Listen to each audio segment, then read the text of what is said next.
پیارے بچوں، ایک دفعہ کا ذکر ہے کسی گاؤں میں ایک غریب کسان رہتا تھا۔ کسان سارا دن اپنے کھیت میں محنت کرتا۔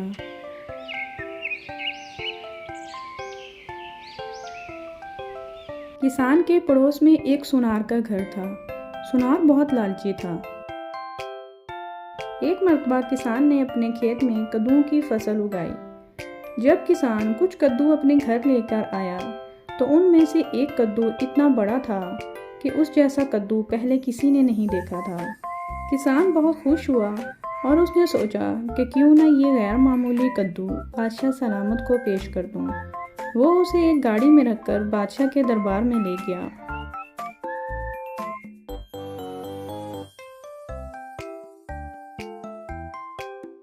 اور بادشاہ سے عرض کی، حضور، میرے خیال میں یہ دنیا کا سب سے بڑا کدو ہے، اسے آپ کی نظر کرنا چاہتا ہوں۔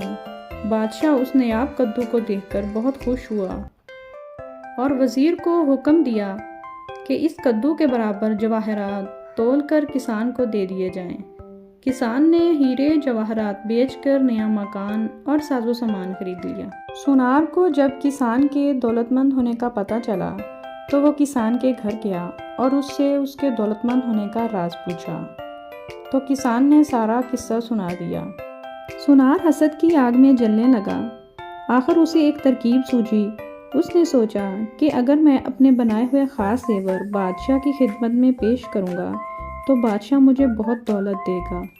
اس نے اپنے بنائے ہوئے خاص زیور پوٹلی میں باندھے، پوٹلی لے کر بادشاہ کی خدمت میں حاضر ہوا اور کہا، بادشاہ سلامت، میں یہ خاص زیور آپ کے حضور پیش کرنا چاہتا ہوں۔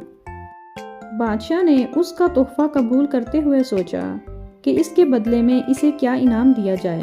اچانک اس کی نظر غیر معمولی کدو پر پڑی۔ بادشاہ نے اسے کدو دیتے ہوئے کہا، میرے دربار کی سب سے نایاب چیز یہ کدو ہے جو ایک کسان لایا تھا۔ میں تمہیں یہی کدو عطا کرتا ہوں۔ سونار یہ سن کر بہت مایوس ہوا۔ اس نے کانپتی ہوئی آواز میں بادشاہ کا شکریہ ادا کیا اور گھر کی طرف چل دیا۔